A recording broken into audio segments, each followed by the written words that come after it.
Hello friends, welcome to my channel heaven of spices ಮಸಾಲೆಗಳ ಸ್ವರ್ಗ. ಇವತ್ತು ರಾಜಸ್ಥಾನಿ ಸ್ಟ್ರೀಟ್ ಫುಡ್ ಆಗಿರುವಂತ ಮಿರ್ಚಿ ವಡ ಮಾಡೋಣ.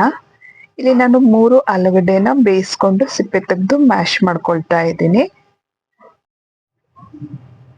ಇದಕ್ಕೆ 1 ಚಮಚದಷ್ಟು ಕೊತ್ತಂಬರಿ ಕಾಳು ಹಾಗೆ ಅರ್ಧ ಚಮಚದಷ್ಟು ಸೋಪಿನ ಕಾಳನ್ನ ಪೌಡರ್ ಮಾಡಿ ಹಾಕೊಳ್ಳೋಣ. ಸ್ವಲ್ಪ ತರಿಯಾಗಿ ಕುಟ್ಕೊಂಡು ಹಾಕೊಳ್ಳೋಣ.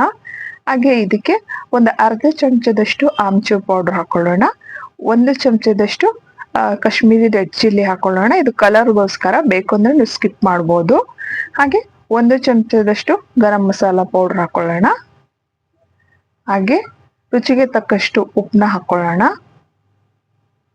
ಹಾಗೆ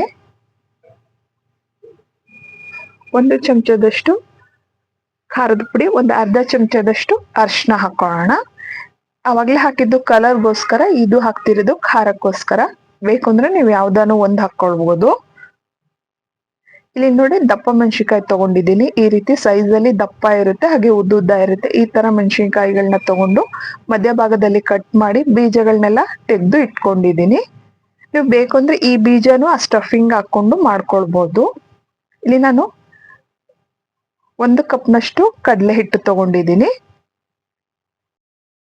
ನೀವು ಬೇಕು ಅಂದ್ರೆ ಇದಕ್ಕೆ 1-2 ಚಮಚ ಅಕ್ಕಿ ಹಿಟ್ಟು ಕೂಡ ಸೇರಿಸಬಹುದು. ರುಚಿಗೆ ತಕ್ಕಷ್ಟು ಉಪ್ಪು ಹಾಕೊಳ್ಳೋಣ. 1-2 ಪಿಂಚ್ನಷ್ಟು ಅರಿಶಿನ, ಹಾಗೆ ಒಂದು ಅರ್ಧ ಚಮಚದಷ್ಟು ಅಜ್ವಾಯಿನ ಹಾಕೊಳ್ಳೋಣ. ಒಂದು ಅರ್ಧ ಚಮಚದಷ್ಟು ಹಿಂಗ. ಇದು ಹಿಂಗು ಮತ್ತೆ ಅರಿಶಿನ ಏನಿದೆ ಇದು ಆಪ್ಷನಲ್, ಬೇಕಿದ್ರೆ ಹಾಕೊಳ್ಬಹುದು, ಬೇಡ ಅಂದ್ರೆ ಬಿಡ್ಬೋದು. ಬೇಕು ಅಂದ್ರೆ ನೀವು ಇದಕ್ಕೊಂದು ಅರ್ಧ ಚಮಚ ಖಾರದ ಪುಡಿ ಕೂಡ ಹಾಕೊಳ್ಬಹುದು. ಇದಕ್ಕೆ ಸ್ವಲ್ಪ ಸ್ವಲ್ಪ ನೀರನ್ನ ಹಾಕೊಂಡು ಹಿಟ್ಟನ್ನ ಕಲಿಸ್ಕೊಳ್ಳೋಣ. ನೀವೇನು ಹಾಕದೆ ಬರೀ ಉಪ್ಪು ಒಂದೇ ಹಾಕಿ ಕೂಡ ಕಲಿಸ್ಕೋಬಹುದು. ಅಜ್ವಾನ ಉಪ್ಪು ಅಷ್ಟೇ ಹಾಕಿ, ಅಥವಾ ನೀವು ಅಜ್ವಾಯಿನೂ ಕೂಡ ಸ್ಕಿಪ್ ಮಾಡ್ಬೋದು. ಒಂದು 5-6 ನಿಮಿಷ ಚೆನ್ನಾಗಿ ಕಲಿಸ್ಕೊಳ್ಳೋಣ. ನೋಡಿ, ಈ ಹದಕ್ಕೆ ಹಿಟ್ಟಿರ್ಬೇಕು. ಹೆಚ್ಚಾಗಿ ಮೆಣಸಿನಕಾಯಿ ಮಾಡಿದಾಗ ಹಾಕೋದು ಉಪ್ಪು ಅಜ್ವಾಯಿನ ಮಾತ್ರ, ಮಿಕ್ಕಿದ ಯಾವುದು ಹಾಕಲ್ಲ. ಇದು ಸ್ವಲ್ಪ ಸ್ಪೈಸಿ ಆಗಿರೋದ್ರಿಂದ ಮಿಕ್ಕಿರೋ ಕೆಲವು ಪದಾರ್ಥ ಏನು ಖಾರ ಪುಡಿ, ಅರಿಶಿನ ಇದೆಲ್ಲ ಇದು ಹಾಕಿರೋದು. ಅರಿಶಿನ ಹಾಕೋದ್ರಿಂದ ಒಳ್ಳೆ ಕಲರ್ ಬರುತ್ತೆ, ಅದರಿಂದ ಹಾಕಿರೋದು. ನಾನು ಹೇಳಿದ್ನಲ್ಲ, ನಿಮಗೆ ಬೇಕಿದ್ರೆ ಹಾಕೊಳ್ಳಿ, ಇಲ್ಲಾಂದ್ರೆ ಬರೀ ಉಪ್ಪು ಅಜ್ವಾಯಿನ ಅಷ್ಟೇ ಹಾಕೊಂಡು ಹಿಟ್ಟನ್ನ ಕಲಿಸ್ಕೋಬಹುದು. 1 ಚಮಚದಷ್ಟು ಕುಕಿಂಗ್ ಆಯಿಲ್ ಹಾಕೋಣ, ಬಿಸಿ ಆಗಿರೋಂಥದ್ದು 1 ಚಮಚ. ಒಂದು 5-6 ನಿಮಿಷ ಚೆನ್ನಾಗಿ ನೀವು ಬೀಟ್ ಮಾಡೋದ್ರಿಂದ ಈ ಹಿಟ್ಟು ತುಂಬಾ ಚೆನ್ನಾಗಿ ಉಬ್ಬಿ ಬರುತ್ತೆ.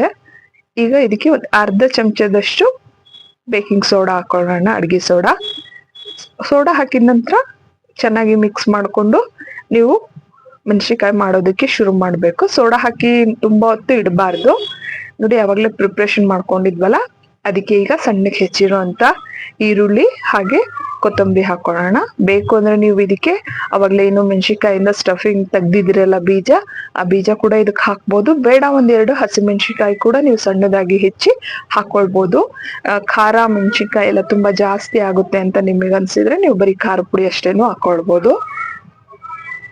ಚೆನ್ನಾಗಿ ಎಲ್ಲ ಸ್ಪೈಸಸ್ ಮಿಕ್ಸ್ ಆಗೋ ತರ ಚೆನ್ನಾಗಿ ಮಿಕ್ಸ್ ಮಾಡ್ಕೊಳ್ಳೋಣ. ಈರುಳ್ಳಿ ಯಾಕೆ ಲಾಸ್ಟ್ ಅಲ್ಲಿ ಹಾಕ್ತಾ ಇದ್ದೀನಿ ಅಂದ್ರೆ, ಈರುಳ್ಳಿ ಹಾಕಿದ ನಂತರ ನೀರು ಹೊಡೆಯೋದಕ್ಕೆ ಶುರು ಆಗುತ್ತೆ. ಅದರಿಂದ ಎಲ್ಲ ರೆಡಿ ಮಾಡ್ಕೊಂಡು ಇನ್ನೇನು ಮಾಡ್ತೀವಿ ಅನ್ನೋ ಟೈಮಲ್ಲಿ ನಾನು ಇದಕ್ಕೆ ಈರುಳ್ಳಿ ಹಾಕಿದ್ದೀನಿ. ಈಗ ಏನು ಮೆಣಸಿನಕಾಯಿ ಮಧ್ಯಭಾಗದಲ್ಲಿ ಖಾಲಿ ಜಾಗ ಇದೆ, ಆ ಜಾಗದಲ್ಲಿ ಈ ಏನು ಆಲೂಗಡ್ಡೆದು ಸ್ಟಫಿಂಗ್ ರೆಡಿ ಮಾಡ್ಕೊಂಡಿದೀವಿ ಅದನ್ನ ಫಿಲ್ ಮಾಡಬೇಕು. ಪೂರಾ ಎಲ್ಲಿ ಕೂಡ ಗ್ಯಾಪ್ ಇಲ್ದೇ ಇರಾಗೆ ತುಂಬಾ ಟೈಟ್ ಆಗಿ ಪ್ರೆಸ್ ಮಾಡಿ ತುಂಬಾ ಚೆನ್ನಾಗಿ ಫಿಲ್ಲಿಂಗ್ ಮಾಡ್ಬೇಕು. ಇದನ್ನ ನೋಡಿ, ಈ ರೀತಿಯಾಗಿ ನೀವು ಎಷ್ಟು ದಪ್ಪ ಮೆಣಸಿನಕಾಯಿ ನೋಡಿ ತಗೊಳ್ತಿರೋ ನಿಮಗೆ ಅಷ್ಟು ಚೆನ್ನಾಗಿ ಫಿಲ್ಲಿಂಗ್ ಮಾಡ್ಲಿಕ್ಕೆ ಬರುತ್ತೆ. ಮಾಮೂಲಾಗಿ ತುಂಬಾ ಚಿಕ್ಕದು ತೆಳ್ಳಗಿರೋದು ತಗೊಂಡ್ರೆ ಇದು ಮಾಡ್ಲಿಕ್ಕೆ ಆಗಲ್ಲ. ದಪ್ಪ ಸೈಜ್ ಅಲ್ಲಿ ಬರುತ್ತೆ, ಆ ಮೆಣಸಿನಕಾಯಿನೇ ತಗೊಂಡು ಮಾಡಿ ತುಂಬಾ ಚೆನ್ನಾಗಿ ಬರುತ್ತೆ. ಎಲ್ಲ ಮೆಣಸಿನಕಾಯಿನೂ ಇದೇ ರೀತಿ ಸ್ಟಫಿಂಗ್ ಮಾಡ್ಕೊಂಡು ರೆಡಿ ಮಾಡ್ಕೊಳ್ಳೋಣ. ನಾನಿಲ್ಲಿ ಒಂದು 10-12 ಮೆಣಸಿನಕಾಯಿ ತಗೊಂಡಿದ್ದೀನಿ. ಅಷ್ಟಕ್ಕೆ 1 ಬಟ್ಲು ಹಿಟ್ಟು ಸಾಕಾಯ್ತು ನನಗೆ. ನೋಡಿ, ಎಲ್ಲ ರೆಡಿ ಮಾಡ್ಕೊಂಡಾಗಿದೆ.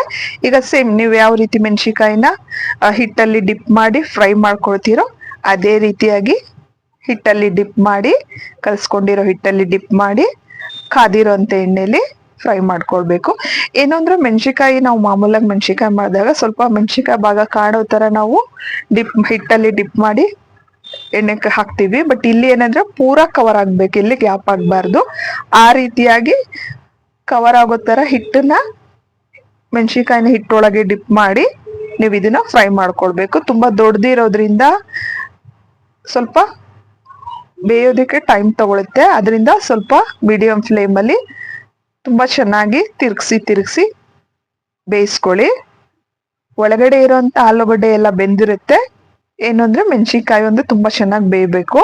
ನೋಡಿ ಎಷ್ಟು ಉದ್ದ ಬಂದಿದೆ, ನೋಡೋದಕ್ಕೂ ಎಷ್ಟು ಚೆನ್ನಾಗಿ ಕಾಣಿಸ್ತಾ ಇದೆ, ತಿನ್ನೋದಕ್ಕೂ ತುಂಬಾ ಟೇಸ್ಟಿ ಆಗಿರುತ್ತೆ. ಹೇಗೆ ಅಂದ್ರೆ ನಿಮಗೆ ಒಂದ್ ರೀತಿ ಮಿರ್ಚಿದು ಫ್ಲೇವರ್ ಇರುತ್ತೆ, ಒಂದ್ ರೀತಿ ಕಚೋರಿ ಸಮೋಸದು ಫ್ಲೇವರು ಬರುತ್ತೆ. ಇದೆರಡ್ರ ಮಿಶ್ರಣ ಅಂತಾನೆ ಹೇಳ್ಬೋದು. ಕಿಚನ್ ಟವೆಲ್ ಮೇಲೆ ಇದನ್ನ ತೆಗೆದ್ರೆ ಎಕ್ಸ್ಟ್ರಾ ಏನು ಆಯಿಲ್ ಇರುತ್ತೆ ಅದೆಲ್ಲ ಅಬ್ಸರ್ವ್ ಮಾಡ್ಕೊಳುತ್ತೆ. ಈಗ ಇದನ್ನ ಸರ್ವ್ ಮಾಡೋಣ. ಇದನ್ನ ಹೀಗೆ ತಿನ್ಬೋದು, ಬಟ್ ಅವರು ಸರ್ವ್ ಮಾಡೋದು ಒಂದ್ ರೀತಿ ಡಿಫ್ರೆಂಟ್ ಆಗಿ ಸರ್ವ್ ಮಾಡ್ತಾನೆ. ಯಾವ ರೀತಿ ಸರ್ವ್ ಮಾಡ್ತಾನೆ ಅಂತ ತೋರಿಸ್ತೀನಿ.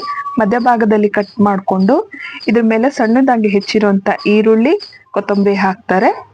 ನಂತರ ಸ್ವಲ್ಪ ಹಸಿರು ಚಟ್ನಿ, ನೀವು ಬೇಕು ಅಂದ್ರೆ ಮೊದಲೇ ಹಸಿರು ಚಟ್ನಿ ಹಾಕೊಳ್ಬಹುದು. ನಂತರ ಈರುಳ್ಳಿ ಮೆಣಸಿನಕಾಯಿ ಹಾಕೊಂಡು ಮೇಲ್ಗಡೆ ಒಂದ್ ಪಿಂಚ್ನಷ್ಟು ಚಾಟ್ ಮಸಾಲ ಹಾಕೊಂಡು ಮೇಲ್ಗಡೆ ಒಂದ್ ಸ್ವಲ್ಪ ಸೇವ್ನ ಹಾಕಿ ಸರ್ವ್ ಮಾಡಿದ್ರೆ ನೋಡೋದಕ್ಕೂ ತಿನ್ನೋದಕ್ಕೂ ತುಂಬಾ ಚೆನ್ನಾಗಿರುತ್ತೆ. ಖಂಡಿತ ಮನೆಯಲ್ಲಿ ಇದನ್ನ ಟ್ರೈ ಮಾಡಿ. ನಿಮ್ಗೆ ಹೇಗೆ ಅನಿಸ್ತು ಅನ್ನೋದನ್ನ ಕಮೆಂಟ್ ಸೆಕ್ಷನ್ ಅಲ್ಲಿ ಹಾಕೋದನ್ನ ಮರಿಬೇಡಿ. ಈ ವಿಡಿಯೋನ ನೋಡಿದಕ್ಕೆ ಧನ್ಯವಾದಗಳು.